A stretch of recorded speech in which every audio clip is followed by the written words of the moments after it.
My name is Ann Harrison, and at 75 years old, I've learned that family isn't always defined by blood. After building a $10 million business from nothing, I thought my golden years would be filled with love and respect. Then came my birthday dinner. As my daughter-in-law Melissa raised her crystal glass, she smiled brightly and announced, "To the old lady who's heading to a nursing home soon." Everyone laughed.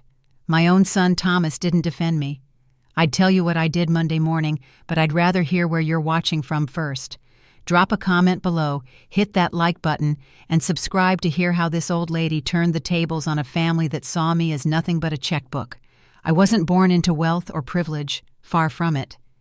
My story begins in a small town in Ohio where my parents ran a hardware store that barely kept us afloat.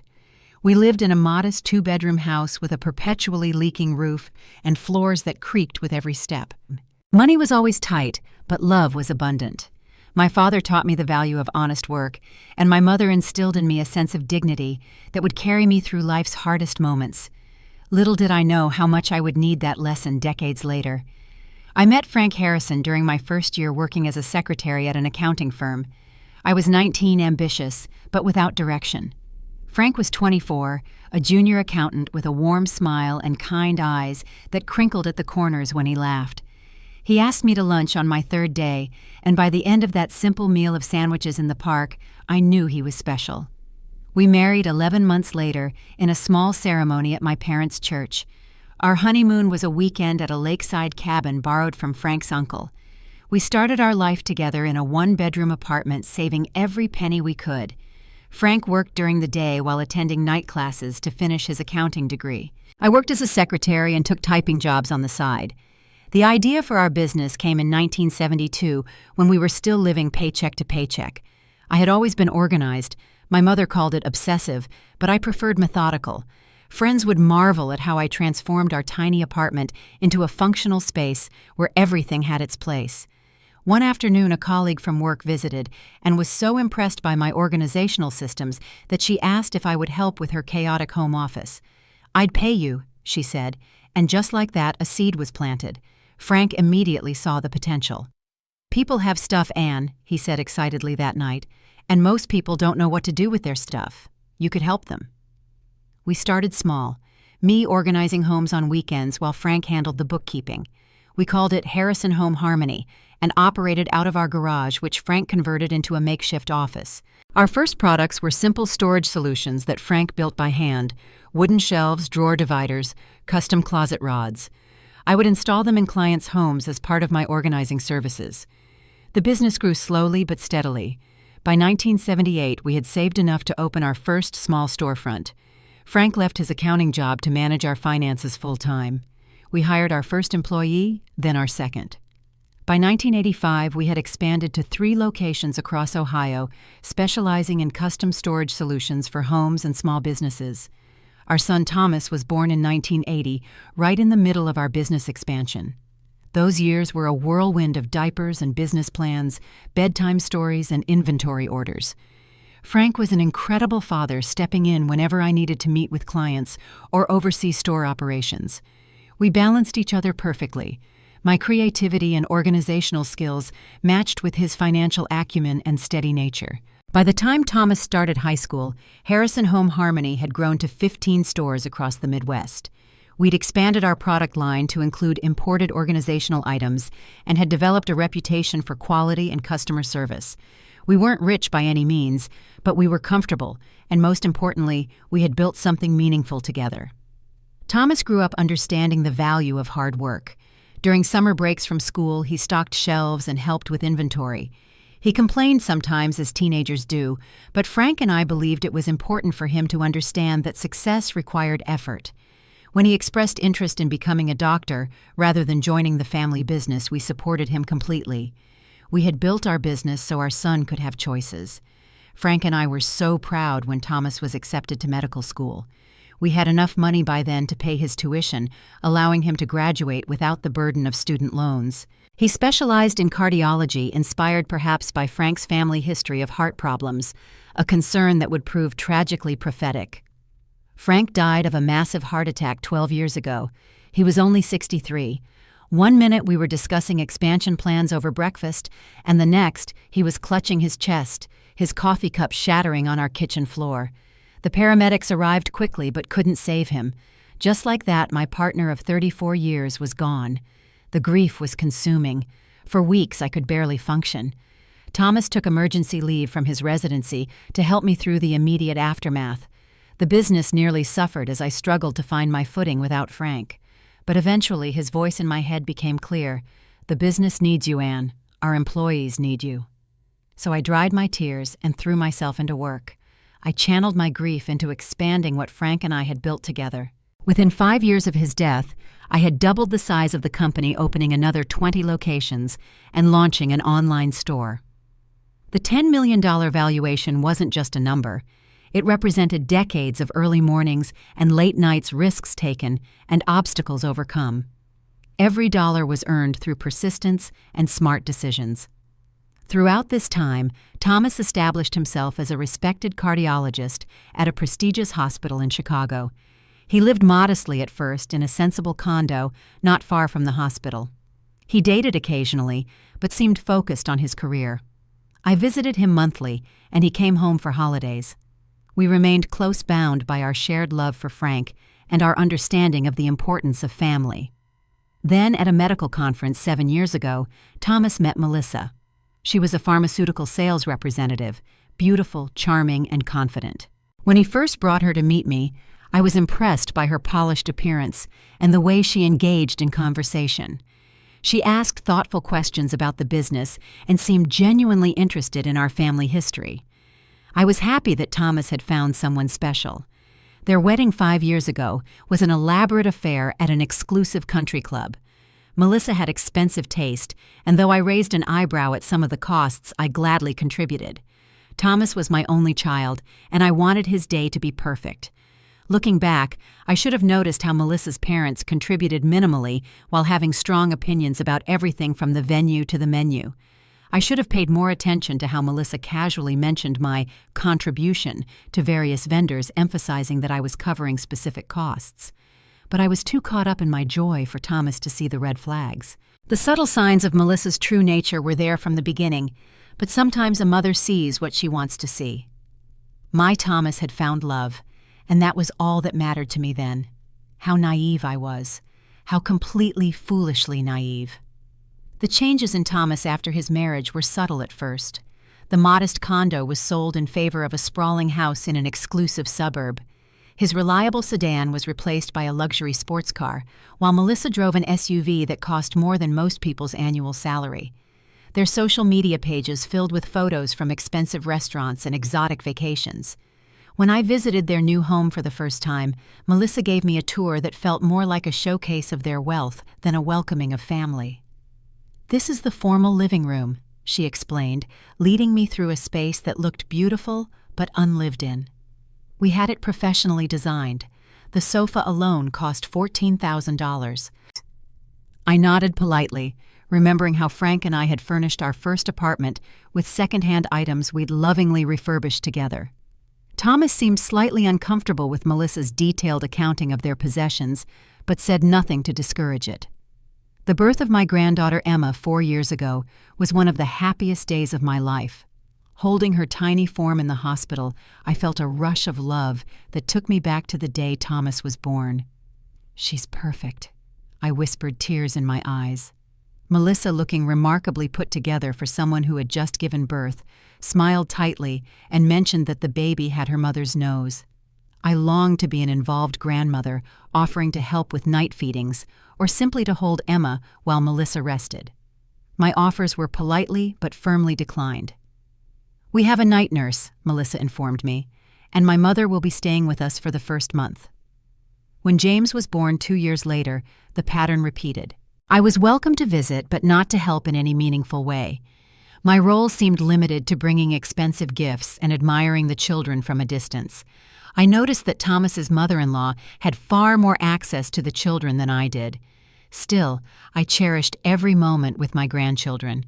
Emma's curious nature and James's infectious laugh brought me such joy. I would bring small, thoughtful gifts, books we could read together, simple toys that encouraged imagination.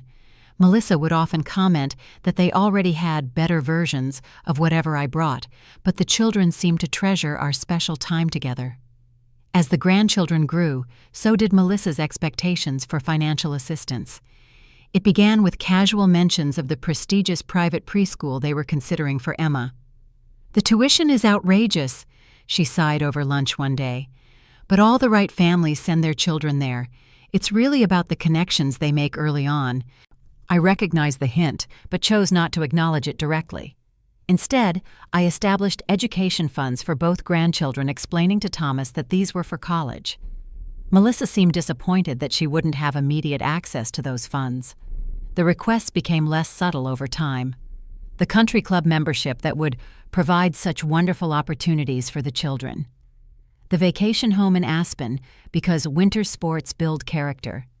Each suggestion came with an implied expectation that I would contribute financially. Meanwhile, Thomas worked increasingly long hours at the hospital, seemingly to support their lavish lifestyle. Our once close relationship became strained as he had less time for our weekly phone calls. When we did speak, he sounded tired, and our conversations revolved around the children's activities or Melissa's latest projects. Gone were our deep discussions about life and shared memories of Frank. My concerns grew as I observed the values being instilled in my grandchildren. For their 4th birthday, Emma received a designer handbag that cost more than many adults' monthly rent.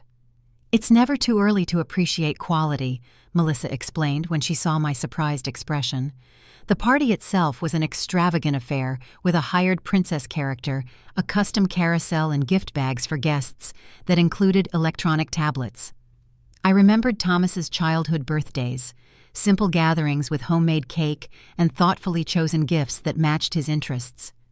He had always seemed fully content with these celebrations. Now he stood beside Melissa, writing large checks for parties that seemed designed more to impress other parents than to delight the children. My best friend Dorothy was the first to voice what I had been reluctant to acknowledge. After meeting Thomas and Melissa at a dinner at my home, she pulled me aside. "Anne," she said gently, "that girl sees you as a bank account, not a mother-in-law." I defended Melissa initially. "She's just from a different generation. They have different priorities." Dorothy, never one to mince words after 40 years of friendship, shook her head. "I saw how she looked at your house, measuring everything with those calculating eyes of hers, and the way she kept bringing up your business valuation. That wasn't casual conversation." I couldn't deny that Melissa had made several comments about my outdated kitchen and how my 4-bedroom house was quaint compared to their home. She had also asked pointed questions about my retirement plans and whether I had considered downsizing to something more appropriate for a woman your age. At the time, I had brushed off these remarks, but they accumulated along with other concerning behaviors. I noticed Melissa frequently referenced my age in conversation, often in the context of limitations. "Should you really be driving at night at your age?" she would ask, despite my perfect driving record and excellent vision. Or, "That garden seems like a lot of work for someone your age. Wouldn't you prefer a condo with no maintenance?" Thomas, when present for these comments, would occasionally offer a mild, "Mom's in great shape, Mel." But more often than not, he remained silent or nodded in agreement. The most alarming development came about 6 months before my 75th birthday. Thomas and Melissa arrived for Sunday dinner with a stack of glossy brochures for luxury retirement communities.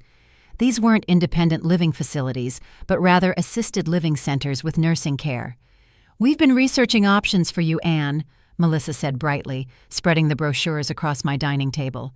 "This one has a beauty salon right on the premises, and this one offers gourmet meals." "I appreciate your concern," I replied carefully, "but I'm perfectly capable of living independently. My health is excellent, and I still work 3 days a week at the main office." Thomas looked uncomfortable but added, "We just worry about you being alone in this big house, Mom. What if you fell and couldn't reach the phone?" "I have a medical alert pendant for emergencies," I reminded him, touching the device I wore around my neck. "And my neighbor Sarah checks in daily." "Those pendants aren't foolproof," Melissa countered. "Besides, wouldn't it be nice to be surrounded by people your own age, to have activities planned for you?" The phrase "planned for you" sent a chill through me. I had spent my entire adult life making my own decisions, building a business, raising a son. The thought of surrendering my independence to have my days planned for me was deeply unsettling.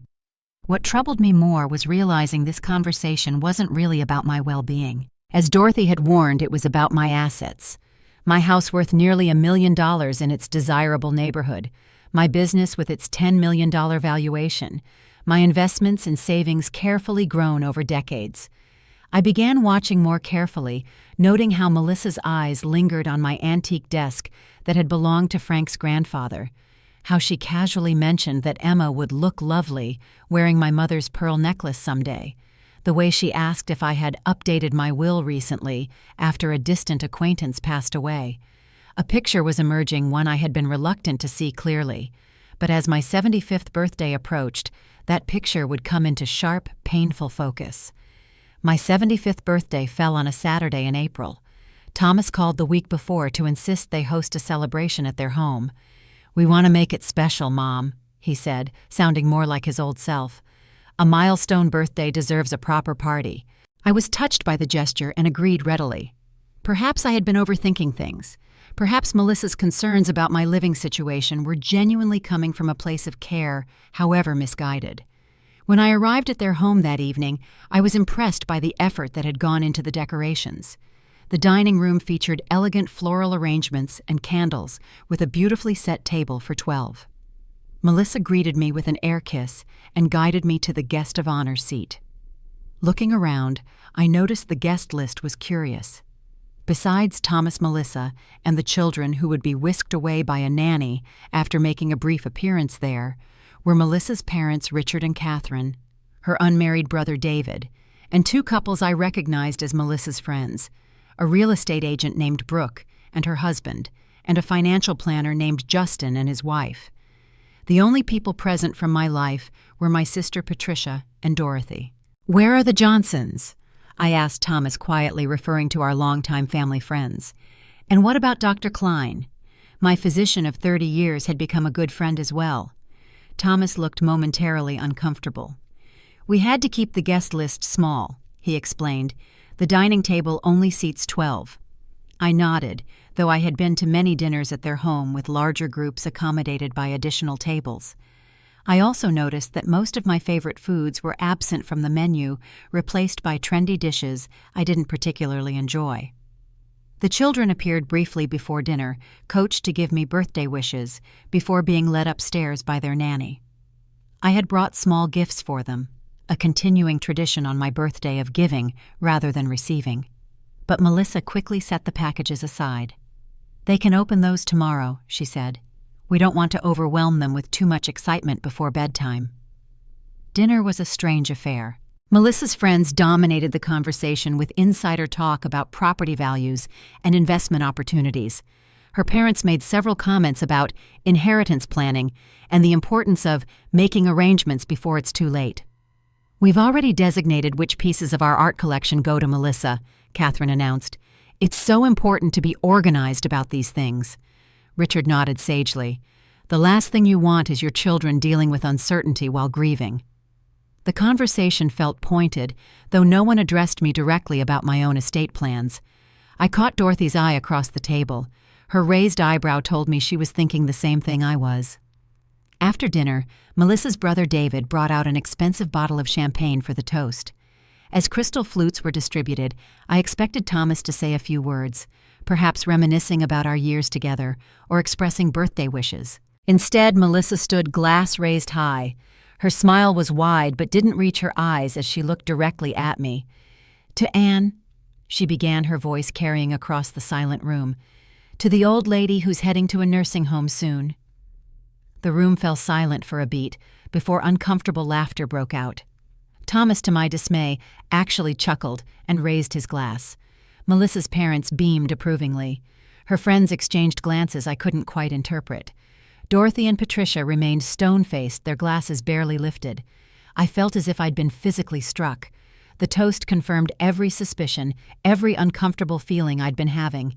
It wasn't a joke. It was a declaration of intent, delivered with the confidence of someone who believed their plan was already in motion. I managed to maintain my composure, taking a small sip of champagne while my heart pounded painfully in my chest. Decades of business negotiations had taught me the value of a poker face. Inside, though, I was shattered, not just by Melissa's cruelty, but by Thomas's complicity. As dessert was served, not the chocolate cake I'd loved since childhood, but some fashionable deconstructed confection, I excused myself to use the restroom. In the hallway, I overheard Melissa speaking to her friend Brooke, the realtor. "It has great bones," Melissa was saying. "At least 4 bedrooms, that gorgeous original woodwork. Once we clear out all that outdated furniture, it could easily sell for over asking price."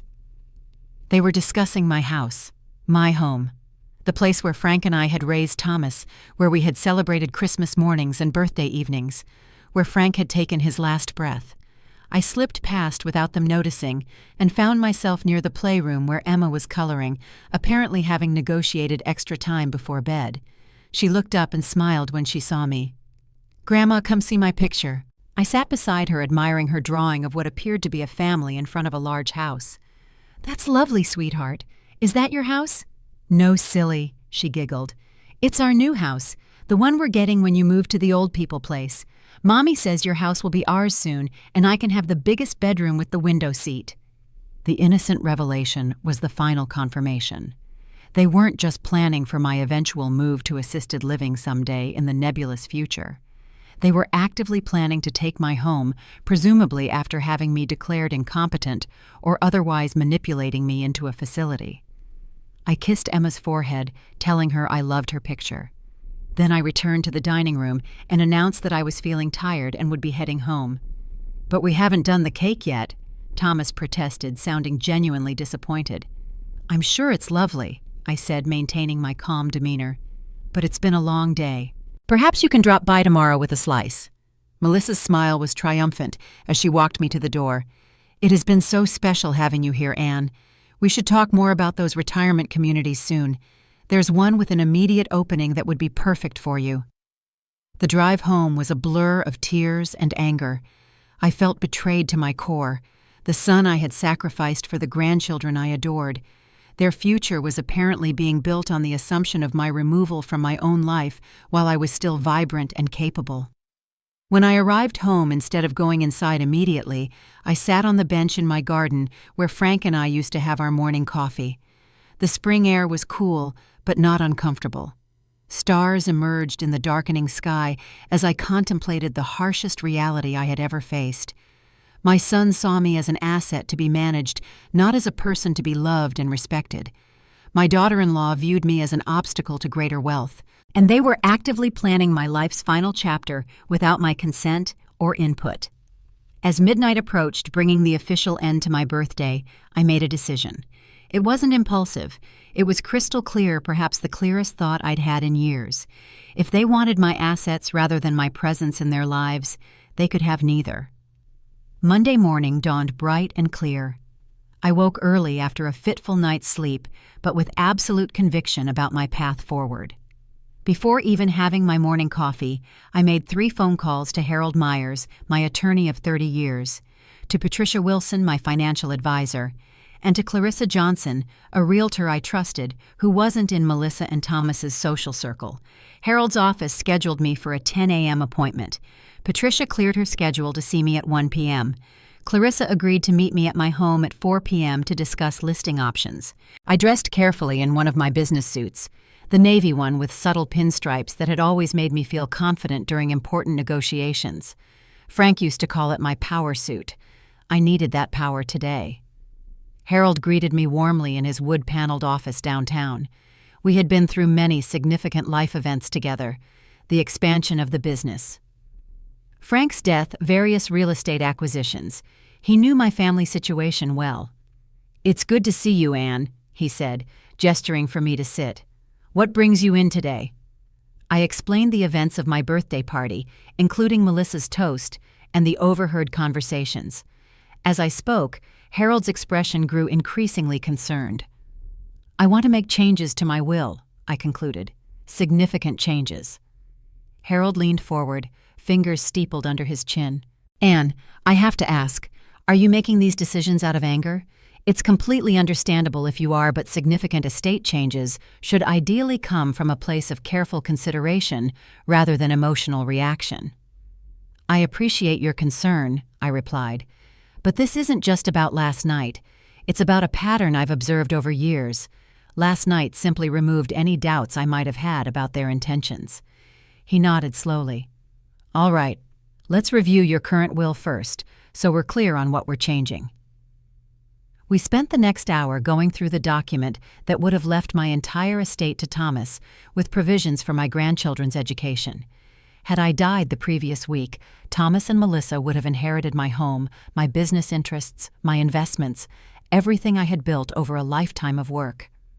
I want to establish irrevocable educational trusts for Emma and James, I explained, enough to cover any school they choose from kindergarten through graduate school if they wish, but structured in a way that Melissa cannot access the funds for any other purpose. Harold made notes. And the remainder of your estate, I'm liquidating everything, I said firmly. The business, the house, the investments. Once that's done, we can discuss charitable distributions. I'm particularly interested in supporting medical research and scholarships for low-income students. Harold's eyebrows rose slightly. And Thomas, a small inheritance, perhaps enough for a modest vacation. Nothing more. We spent another hour drafting the framework for the new estate plan. Harold was thorough, asking detailed questions and ensuring I understood the implications of each decision. By the time I left his office, the process was in motion. My meeting with Patricia Wilson was equally productive.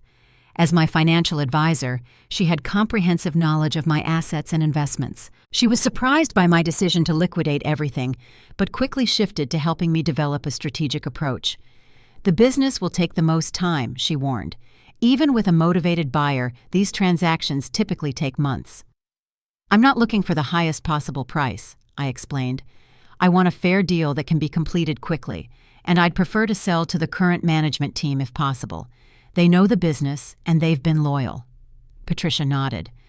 That could expedite things significantly. They've expressed interest in ownership before. We discussed the liquidation of my investment portfolio, which could be accomplished much more quickly. Patricia outlined the tax implications and helped me establish a timeline for the various transactions. By the time I met with Clarissa Johnson at my home that afternoon, I had a clear plan for the largest financial restructuring of my life. Clarissa walked through my house with professional interest, making notes about its selling points. The original hardwood floors, the updated kitchen I'd renovated 5 years earlier, the mature landscaping in the garden. The market is excellent right now, she informed me. Low inventory, high demand. We could list aggressively and still expect multiple offers. I want a discreet sale, I emphasized. No public open houses, no sign in the yard, qualified buyers only by appointment. That's certainly possible, she assured me. It might slightly impact the final price, but with a property this desirable, I don't anticipate problems finding buyers even with a private listing. Over the next 2 weeks, my plan unfolded with remarkable efficiency. The management team at Harrison Home Harmony responded enthusiastically to the opportunity to purchase the company. We negotiated a fair price that recognized both the business's value and their years of contribution to its success. My investment portfolio was liquidated and transferred to temporary accounts, while Harold finalized the educational trusts for my grandchildren. I donated most of my furniture and household goods to charitable organizations, keeping only a few precious mementos. Frank's watch, our wedding album, the quilt my mother had made for me as a child. Throughout this period, Thomas called with increasing frequency. I responded to his messages with brief texts explaining that I was busy with routine financial matters and would connect with him soon. Melissa sent several texts about that perfect nursing facility with immediate availability, which I ignored completely. The most difficult evening came when I invited Dorothy over for dinner to share my plans. I had been purposefully vague with everyone, except the professionals helping me execute my strategy, but Dorothy deserved to know the truth. I'm leaving, I told her over glasses of wine in my half-emptied living room. I've booked a world cruise that departs next week. After that, I'm not sure. Europe, perhaps. Somewhere I can start fresh. Dorothy's eyes widened. Anne Harrison, you've lived in this town your entire life.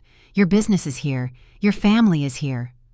My family sees me as a balance sheet, not a person, I replied, the hurt still fresh. And the business will be in good hands with the management team taking ownership. Dorothy was silent for a long moment. I'll miss you terribly, she finally said. But I understand. What you're doing takes incredible courage. Or incredible foolishness, I said with a small smile. No, she shook her head firmly. It's courage. To start over at 75, rather than surrender to their plans for you. Frank would be proud. The morning of my departure arrived with surprising swiftness. My house had sold to a young family, the husband a doctor like Thomas, but with a warmth and appreciation for the home that made me happy to pass it to them. The business transfer was in its final stages.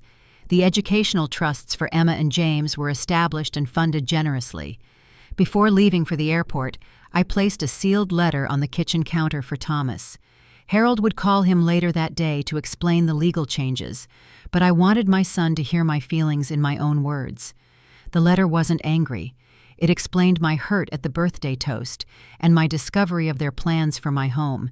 It expressed my disappointment that financial considerations had apparently superseded genuine care and respect. I wrote of my enduring love for my grandchildren and the provisions I had made for their education. I explained that the bulk of my estate was being donated to causes that mattered to me and Frank. And I wished Thomas well, expressing hope that someday he might understand that happiness couldn't be found in bigger houses or more expensive cars. As I took one last look around the home where I had lived for 40 years, where Frank and I had raised Thomas, celebrated holidays, built our life together, tears flowed freely down my cheeks. This house held so many memories, so much love. Leaving it felt like leaving a part of myself behind. But as the car service arrived to take me to the airport, I felt something unexpected beneath my grief, a flutter of excitement. For the first time in decades, my future was entirely unwritten. No business obligations, no family expectations, just possibilities. My phone rang as I was settling into the back seat of the car, Thomas's number. After a moment's hesitation, I answered. "Mom," his voice was panicked. "Harold Myers just called me." "What's going on?" He said, "You're changing your will and selling everything. This doesn't make any sense." "It makes perfect sense, Thomas," I replied calmly. "I'm giving you exactly what you and Melissa want, my absence. I just decided not to leave my assets behind for you to claim." "What are you talking about?" His voice rose with frustration. "Is this about Melissa's stupid toast at your party? That was just a bad joke." "Was it?" I asked softly. "Was Emma's excitement about getting my bedroom just a joke too, or Melissa discussing selling my house with her realtor friend during my birthday dinner?" There was a telling pause before he answered. "Mom, you're overreacting. Melissa sometimes speaks without thinking, but we only want what's best for you." "No, Thomas. You want what's best for yourselves. There's a difference." I took a deep breath. "I've established trusts for Emma and James's education. That's my gift to them as their grandmother. The rest of my estate is going to causes that matter to me." His tone shifted from placating to desperate. "You can't do this. We've been counting on that inheritance for the children's future for our retirement." Those words, "counting on that inheritance," confirmed everything. My son had been banking on my death or incapacitation to fund his lifestyle. "I've already done it," I said, my voice steady, despite the pain in my heart. "Goodbye, Thomas. I wish you well." I ended the call as the car pulled up to the airport terminal. Checking in for my first-class flight to Miami, where I would board the cruise ship the following day, I felt a strange mixture of grief and liberation. I was leaving behind the life I had known, the family I had loved, despite their betrayal. But I was also claiming my right to write my own final chapters. As I settled into my seat on the plane, I looked out the window at the town where I'd spent my entire life. It grew smaller as we ascended, until it was just a patch in the quilt of land below. Much like the role my son had tried to reduce me to, a small, manageable square in the pattern of his life, rather than a whole person with dreams and agency of my own. The truth was painful, but clarifying. Thomas and Melissa had seen me as a means to an end. They hadn't been planning for my well-being. They had been planning for my wealth. so I had removed myself from their equation entirely, and in doing so, I had claimed something precious: the freedom to determine my own path forward, however many years I might have left. The cruise ship Oceanic Voyager became my home for the next 6 months. My stateroom was comfortable but not extravagant, a bedroom sitting area and private balcony where I could watch the ocean pass by. After the initial strangeness of living in a constantly moving environment, I found myself settling into the rhythm of life at sea. The first week was the most difficult. I spent hours on my balcony alternating between tears and quiet contemplation. I missed my home. I missed the familiarity of my daily routines. Most painfully, I missed the grandson and granddaughter who had brought such joy to my life. Emma's curious questions, James's infectious laugh, these memories brought both comfort and renewed grief. But gradually, I began to emerge from my cocoon of sadness. I forced myself to attend a watercolor painting class in the ship's activity center, where I met Elaine, a widow from Seattle, who had lost her husband 2 years earlier. Her warm smile and gentle encouragement drew me out of my shell. "First cruise?" she asked, noticing my hesitation with the brushes.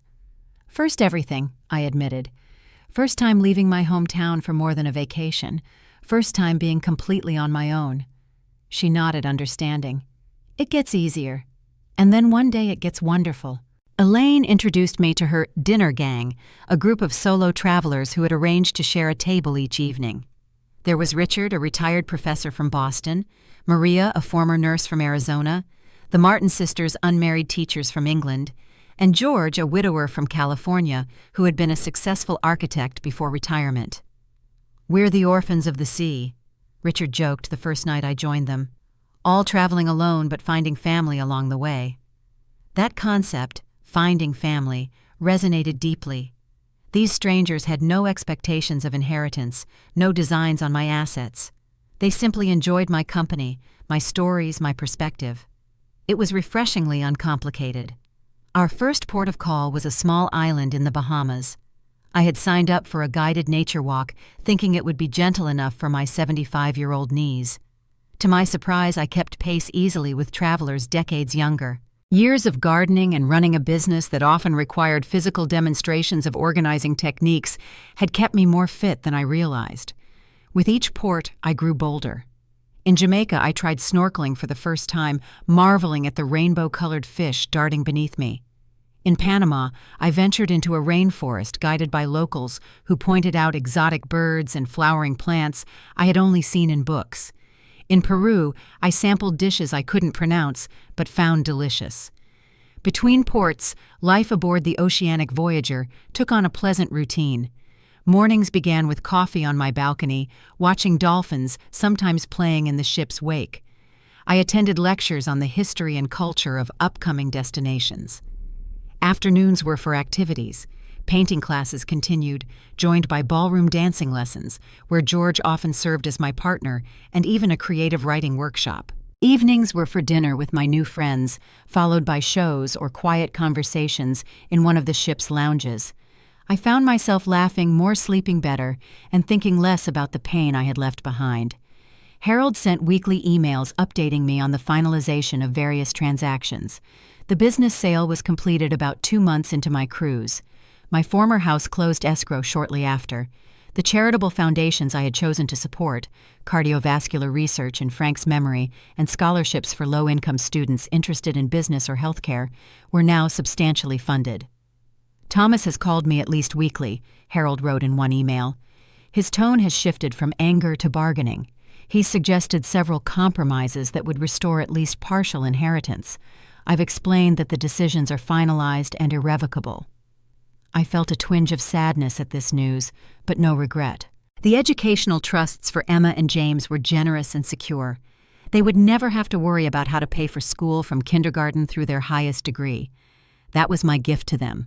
Opportunity, not luxury. Dorothy faithfully kept in touch through long emails describing town happenings and updates on mutual friends. 3 months into my journey, she shared something that caught me by surprise. "Melissa has been telling everyone that you had a mental breakdown," she wrote. According to her, you became paranoid and delusional, believing that your family was out to get you. She's painting herself and Thomas as victims of your instability. Few people are buying it, especially those who know you well, but I thought you should know the narrative they're spinning. This information might have wounded me deeply before. Now it mostly made me sad. Sad that my son and his wife needed to create this fiction rather than face the truth of their own behavior. It confirmed that I had made the right decision. About 4 months into the cruise, we docked in Barcelona for a 3-day stay. I had arranged to meet George for lunch at a small restaurant he knew from previous visits. Over paella and Spanish wine, our conversation turned unexpectedly personal. My daughter tried something similar, he confessed after I shared a condensed version of why I was on the cruise. After Marjorie died, Catherine started bringing brochures for senior living facilities. Casual mentions of selling my house because it was too much for me to manage, suggesting I might be developing memory problems when I misplaced my glasses. "What did you do?" I asked. "I updated my will to leave everything to my grandchildren when they turn 30, with just enough for Catherine to be comfortable but not wealthy," he explained.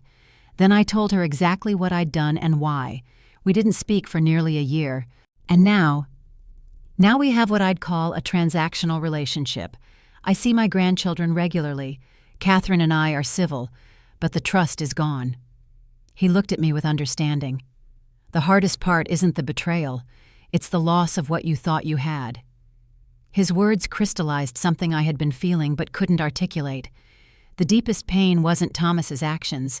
It was the revelation that my understanding of our relationship had been flawed. I had believed we shared a bond built on love and mutual respect. The truth was more complicated and far less beautiful. As the cruise continued across the Mediterranean, I found myself increasingly drawn to the coastal towns of Portugal. Something about the combination of rugged cliffs, golden beaches, and whitewashed buildings with terracotta roofs spoke to me. In the small town of Cascais, just outside Lisbon, I felt an immediate sense of belonging. "You should see your face when you talk about Portugal," Maria commented over dinner one evening.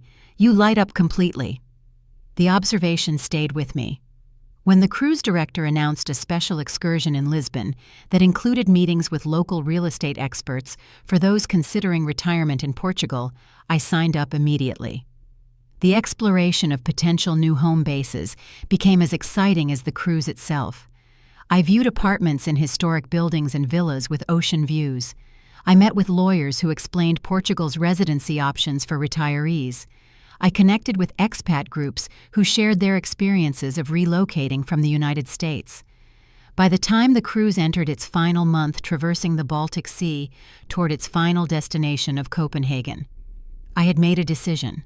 I had put a deposit on a small but charming villa in a Portuguese fishing village. With 2 bedrooms, a garden, and a view of the Atlantic, it was nothing like my family home in Ohio, and that was exactly the point. One evening, as we sailed past the white cliffs of Dover, George joined me at the railing. We stood in comfortable silence for a while, watching the historic coastline. "I've been offered a position teaching master classes at an architecture school in Lisbon," he said finally. "Just 1 semester a year." "Are you going to take it?" I asked, my heart beating a little faster than usual.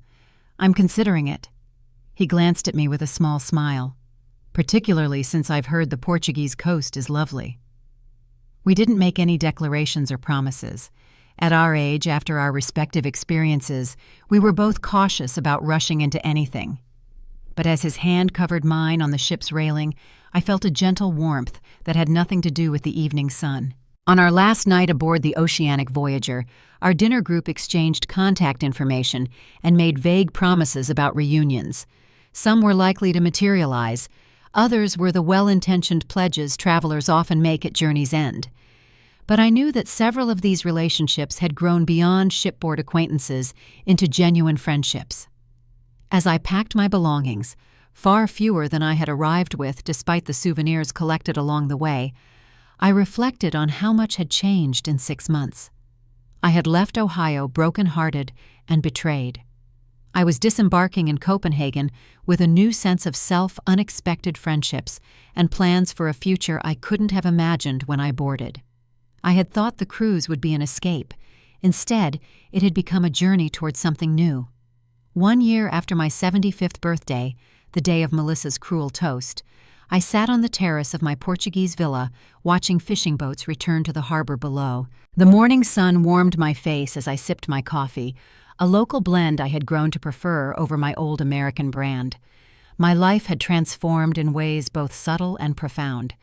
My small home was comfortable without being luxurious, decorated with treasures found in local markets, and a few precious items shipped from my previous life. Frank's favorite armchair, our wedding album, a quilt my mother had made. My days had a pleasant rhythm. Mornings often began with walks along the coastal path, where I had become a familiar figure to local fishermen who greeted me by name. I volunteered teaching English at a community center twice weekly, finding unexpected joy in helping others navigate my native language. My garden, though smaller than the one I'd tended for decades in Ohio, flourished with Mediterranean plants that had been new challenges to master. Most surprisingly, I had developed a circle of friends that included both expatriates and locals. We gathered for dinners, local festivals, and occasional day trips to explore nearby towns. Some connections had followed me from the cruise. Maria had visited for 2 weeks the previous fall, and George divided his time between his home in California and a rented apartment in Lisbon during his teaching semester, often visiting my village on weekends. My relationship with George had evolved slowly and deliberately. We were companions who enjoyed each other's company, shared experiences, and supported each other without making demands. At our age, with our respective histories, this uncomplicated connection was precisely what we both needed. Contact with Thomas had been minimal, but not entirely severed. After the initial flurry of angry calls and messages following my departure, there had been months of silence. Then around Christmas, a carefully worded email appeared. "I hope this finds you well," he wrote. "Regardless of our differences, you are still my mother, and I would like to know that you are safe and healthy." I had responded with equal care, sharing my new location, but few details. Over the following months, we exchanged occasional brief messages, surface-level communication that acknowledged our connection without addressing the fractures in our relationship. The most painful aspect was the separation from my grandchildren. I sent cards and small gifts for their birthdays and holidays, along with letters they were probably too young to fully appreciate. Melissa, according to Dorothy's reports, initially returned these items unopened. Later, perhaps realizing this made her appear petty, she allowed the gifts to reach the children, but controlled any response. Harold, who continued to manage my legal affairs from Ohio, informed me that Thomas and Melissa had experienced significant financial adjustments in the wake of my departure. The lifestyle they had built on expectations of inheritance had proved unsustainable. They had downsized to a smaller home and reduced their extravagant spending. "Thomas has increased his hours at the hospital," Harold wrote in one update. "Melissa has reluctantly returned to pharmaceutical sales part-time. From what I hear through mutual connections, their marriage is under considerable strain." I took no pleasure in their difficulties. Despite everything, I still loved my son and wanted him to find authentic happiness, the kind that comes from meaningful work and genuine relationships, not material acquisitions or status symbols. As spring blossomed around my Portuguese home, I received an unexpected email from Thomas. "I'll be attending a medical conference in London next month. I thought perhaps I could extend the trip and come see you. Just me, not Melissa." After careful consideration, I agreed. We arranged for him to visit for 2 days in late May. As the date approached, I felt a mixture of anticipation and anxiety. Would he come with accusations and demands, or with genuine interest in reconciliation? The morning of his arrival, I prepared his favorite breakfast from childhood, blueberry pancakes and crispy bacon. As I set the terrace table, I spotted a taxi climbing the winding road to my villa. My heart pounded as it stopped outside my gate. Thomas looked thinner than I remembered, with new lines around his eyes and a touch of gray at his temples that hadn't been there a year ago. He carried a small overnight bag and a bouquet of flowers. "Mom," he said simply when I opened the door. For a moment we just looked at each other, the weight of everything that had happened hanging between us. Then tentatively, he stepped forward and embraced me. I felt tears spring to my eyes as I returned the hug, noting how he still used the same aftershave, how his heartbeat felt against my cheek. Our first few hours together were marked by careful conversation, updates on health, comments about Portugal's beauty, superficial topics that allowed us to reestablish some connection without immediately confronting our painful history. We walked along the coastal path, had lunch at my favorite local restaurant, and gradually relaxed in each other's company. It was after dinner, as we sat on the terrace watching the sunset paint the ocean in fiery hues, that Thomas finally addressed what had happened. "I've been seeing a therapist," he began, his voice quiet, "trying to understand how things went so wrong between us, how I could have let Melissa treat you that way, how I could have been so blind." I remained silent, giving him space to continue. "She showed me a side of herself at the beginning that wasn't real," he continued. "She was warm, caring, family-oriented, or seemed to be. By the time I started seeing the materialism, the obsession with status, we were already married, already had Emma." He looked down at his hands. "I told myself it was just her way of showing love, wanting nice things for our family. But it was never enough. The bigger house, the luxury cars, the country club membership, each acquisition just led to wanting more. And I became part of that equation," I said softly, "an asset to be acquired." He nodded, shame evident in his expression. "I didn't think of it that way at the time. I convinced myself we were concerned about your well-being, that you needed more care than you were admitting, but that wasn't it. Not really." "What was it then?" I asked. "Fear," he admitted. "Fear of not maintaining the lifestyle we'd created, fear of disappointing Melissa, fear of facing what our marriage had really become." He looked up, meeting my eyes directly. "I was a coward, Mom. I failed you completely, and I'm so sorry." The apology, delivered with evident sincerity, touched something deep within me. Not enough to erase the hurt completely, but enough to create an opening for healing. "What about now?" I asked. "You and Melissa?" He sighed heavily. "We're in counseling. The financial changes after everything happened brought a lot of issues to the surface. I don't know if we'll make it, to be honest. She resents me for the loss of the inheritance she'd been counting on. I resent her for her role in driving you away. And the children." His face softened. "They miss you. Emma asks about you often. She keeps the shell necklace you sent from the Bahamas on her dresser. James is still too young to fully understand, but he knows who you are from photos." We talked late into the night, clearing away years of misunderstanding and hurt. Thomas shared more about his marriage troubles, his rediscovery of the values I had raised him, with his regret over choices made. I told him about my cruise, my new friends, my life in Portugal. We cried together, laughed occasionally, and began the delicate process of rebuilding trust. Before he left the next afternoon, we had established a new framework for our relationship. I would video chat with Emma and James monthly, with or without Melissa's participation. Thomas would visit again when possible. We would continue our email correspondence with greater honesty and frequency.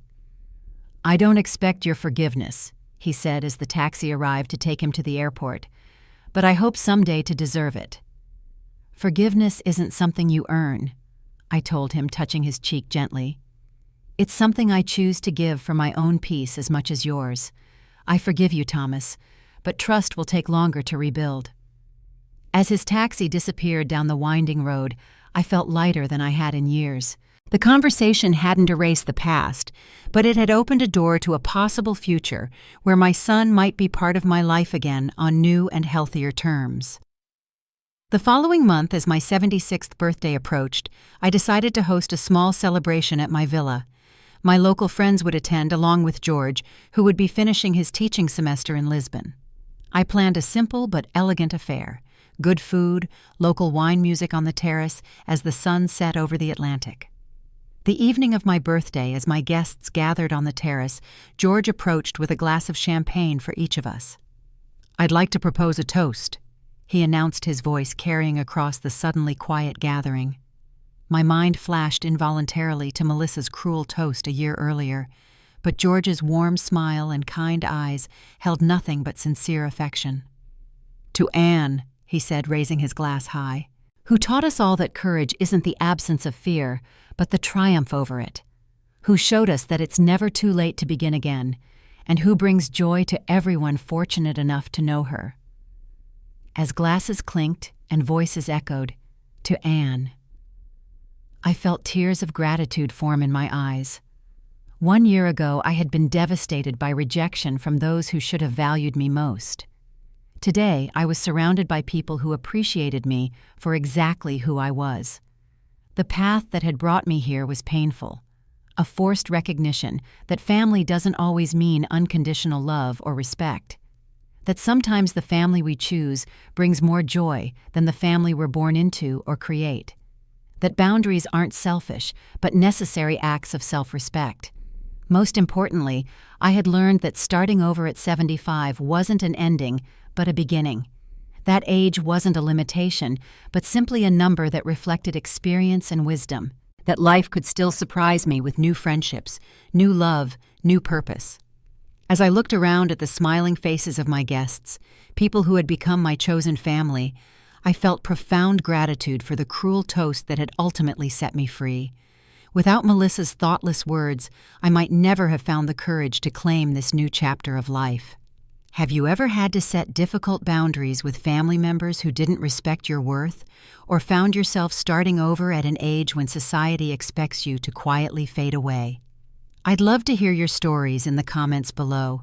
Please like this video. If my journey resonated with you, subscribe for more real-life experiences, and share with anyone who might need encouragement to value themselves enough to make difficult changes. Thank you for being part of this community where we can share our truths and support each other's journeys.